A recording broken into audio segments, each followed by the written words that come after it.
Hey everyone, so today I'm going to be showing you how to do drywall. I'm going to show a couple of things, how to put drywall in, how to tape it and texture over it, and then how to texture all of it. I'm also showing how I'm building this recess into our ceiling here, and I'm also going to show how to kind of work around a little bit on a ceiling that isn't properly level or properly flush. So let's go ahead and get started. So I'm not entirely sure, but I think there used to be a wall here, and this is like a header here. That's why it's not textured at all. Because if you follow it over to the door, or next to the wall here, it looks like it continues. So I think there used to be a wall here. So anyways, what I'm getting at is because of that, the ceiling isn't perfectly flush. So if you take like a straight edge, like a level or something, I mean, you can see if you have it flat here, the giant gap that you have there between the ceiling. So what I did was I took a couple of slats, or just pieces of wood, and I screwed them into the ceiling to try and make it a more even transition between the two. Now, is it perfect? No. But, see, I mean, you got a little bit of a gap there, but it's a little easier for the drywall to cover that and to bend to that, rather than the giant gap that it would have had otherwise. So I've been using those. I've also put in a couple of just shims as well, just your typical shim, to help kind of ease that transition as well as I go from piece to piece up here. So that's what I've been doing to try and help with a ceiling that isn't perfectly flush. Now I should mention, if you are going to do slats like this, or just put the drywall on top of whatever is already existing there, this is just a way easier option for me to do rather than to rip it all down, deal with all the insulation in the middle of winter. You know, it's just an easier option to just slap on drywall over it. So what I did with these slats was I screwed them into the studs. I tried to do it about every foot, because typically for drywall you want to be putting a screw in every foot on your sheet of drywall. So I tried to do that so that I can screw into these slats here. I did find out that I needed to, at the end of them, I needed to drill a hole in the end there to be able to screw it in. Otherwise, it would start to split like this. So if you are going to do something like this, be sure to drill a hole so you don't split your slat, because I need to replace that one. So anyways, that's kind of everything that I did for that. Okay, so next I wanted to show you how to texture over and mud a joint. Be sure that when you're putting your drywall up, either on the wall or the ceiling, that the butt joints go together and then the cut joints go together. The reason for that is that these butt joints here, they actually get slightly thinner towards the end here. So you want them to meet up, otherwise you're going to have a decent gap between like a cut edge like this and a butt joint like this. So the first thing that you're going to do after you have them all screwed in is I like to use the mesh tape. It just seems way easier to use. It's got a sticky side. You can buy a lot of this stuff just at even Walmart has it nowadays. Anyways, you tape the joint like so, and then you can cut it either with scissors or just a box knife right at the edge there. So that's what you do, and then you're going to need some joint compound next. Okay, so next you're going to mud that tape that you just put up. You can see I did part of it here. So you just, take a flat edge. This isn't much longer. I'm using the smaller one there. I just got that bucket. Like I said, you can get all this stuff at Walmart nowadays, or any local hardware store will have it. You can get the powdered stuff and mix up yourself, but I felt lazy in this situation, just bought the bucket pre-made. So you're just going to take it, you're going to slather it on, try and cover the mesh as best as you can. You can see a little bit showing through there, that's fine. I'm going to have to pass through this again. So once you have it on, usually you take a much longer blade like this, and you just kind of try and flatten it out as best as you can. It just helps to put a flatter edge on it, and you're going to collect some. You can just wipe that off in the bucket, or reuse it somewhere else, like right there where I haven't done it yet. So you're gonna go ahead and do that, and do it down the whole line of where your of what you're mudding. Okay, so I have it straightened out now. Went all the way down this whole line here. Like I said, you can still see a little bit of mesh tape showing through. That's perfectly fine. Try not to use too much of this mud because it will crack as it dries if you use too much. You want it kind of thinned out. If it does crack, it's fine. You're going to need to go over this at least twice, if not 3 to 4 times, to have it looking just how you want it. And since I'm going to be texturing over this, I don't need that, like this area like that, looking perfectly straight, since I'm going to texture over it with knockdown.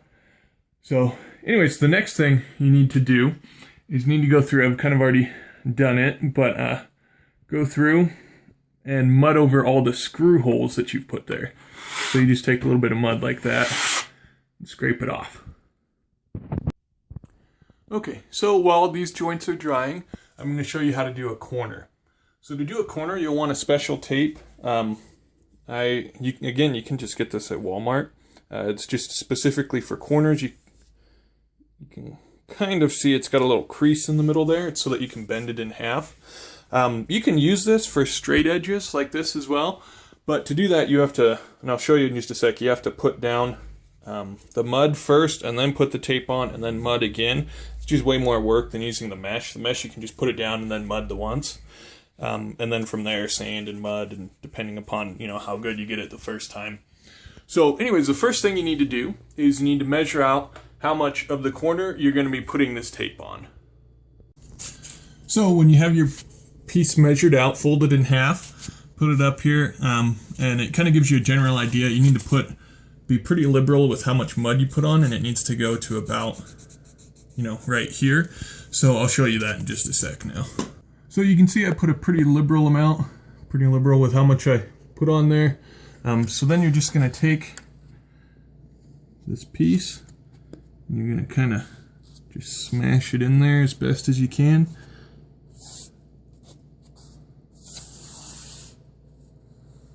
Just to give it a nice edge on all of it. And then what you'll do is you'll take your putty knife and you'll squeeze it along here, and that flattens it out. But don't push too hard, because what will happen is you'll squeeze out all the mud. So you want just a little bit out so that it kind of almost vacuum seals it onto your corner there. So you can kind of see the difference. I did the bottom here, but not the top yet. You're going to get a bunch of extra mud squeezing out. Just make sure you try and make it as smooth as you can. The extra mud, you just wipe off back in your bucket. So go ahead and do that for the top and bottom now. So now I have the top and bottom, and you can see it's pretty well on there. It's not perfectly in the corner how I wanted, but with practice, you're going to get better and better at this.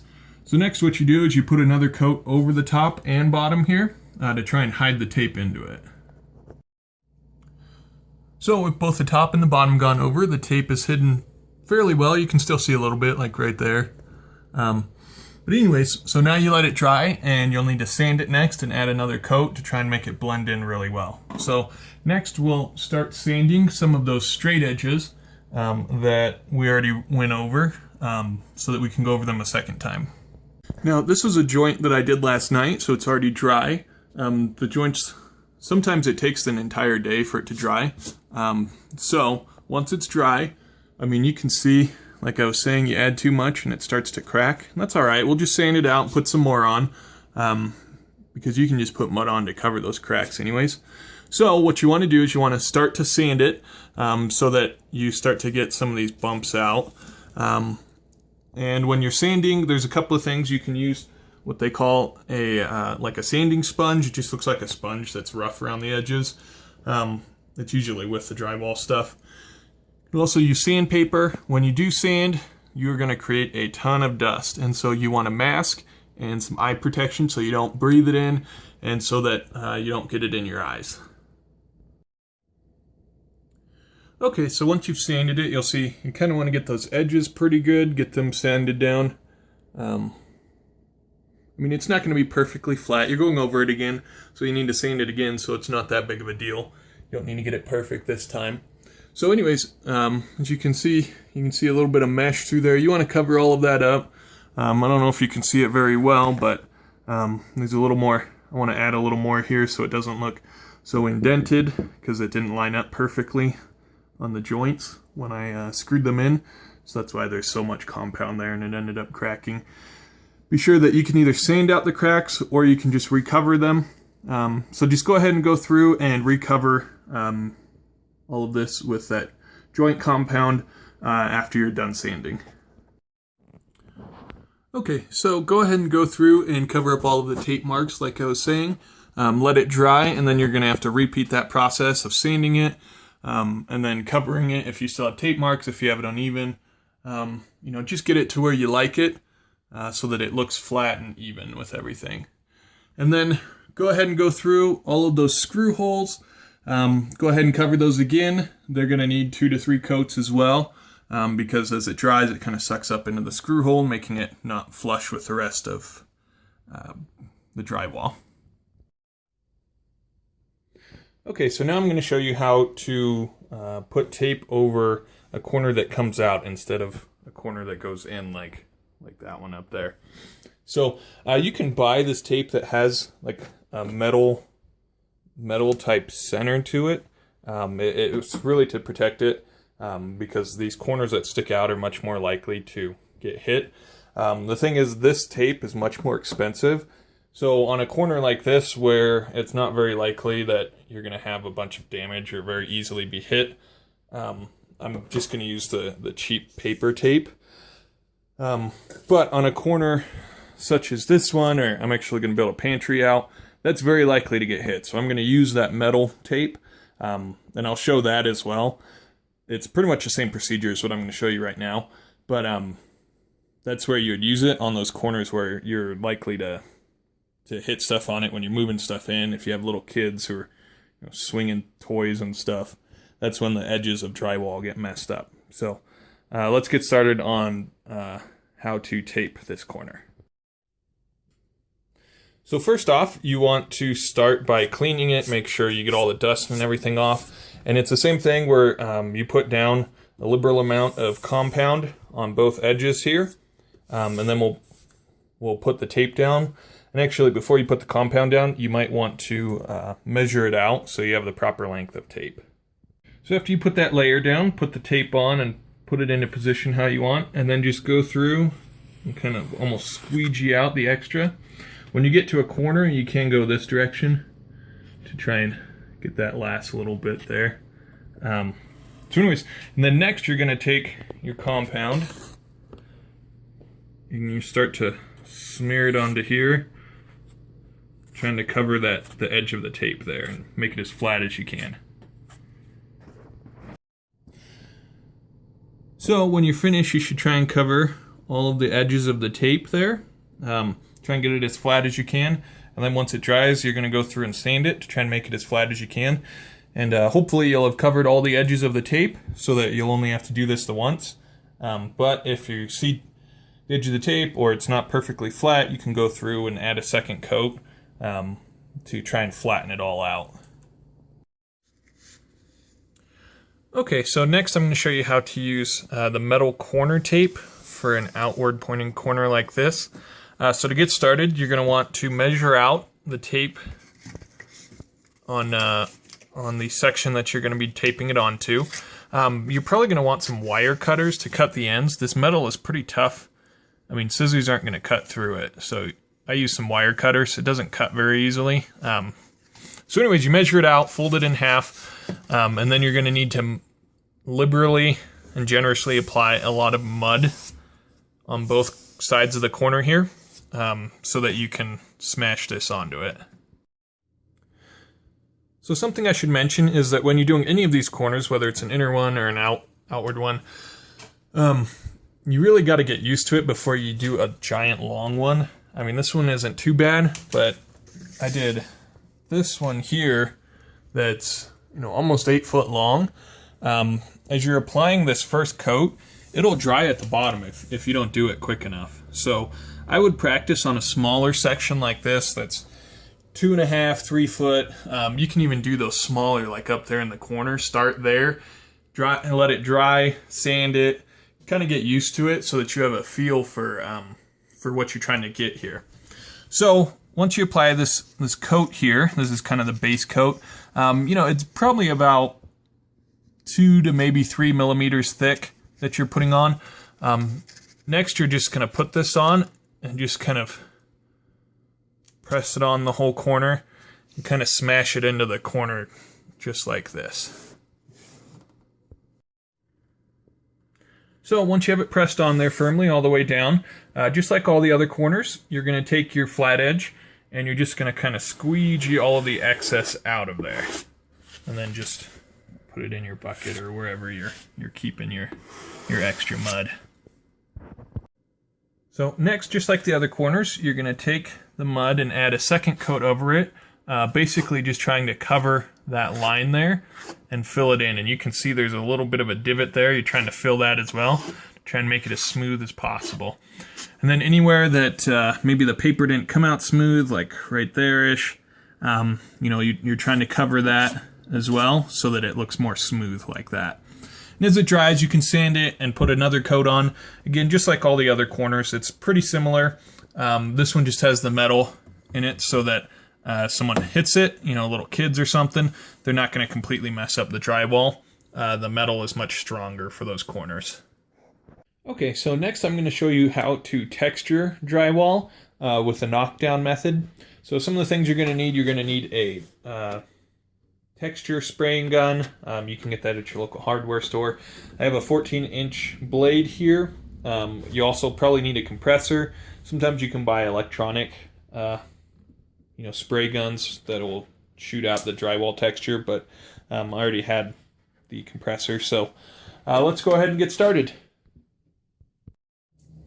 Okay, so you need to mix up your compound. I'm just mixing up a small amount because I want to test it.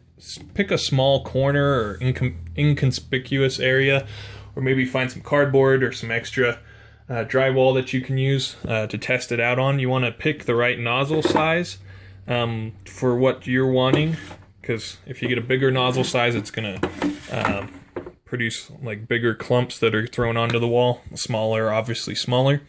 So anyways, you mix up your compound. You can either buy the powder at the store, or you can buy that pre-made in the bucket, and then just add a little bit of water. You kind of want it almost like a pancake batter type consistency is what you're going for. So then go ahead and get your air compressor all ready. Load it up into your hopper, into the top there, and I'll show you in just a sec how to spray for it and what to do after you've sprayed it onto the wall. So you pick out your wall that you want to texture. You can kind of see it. Since it's still wet, it's sparkling a little.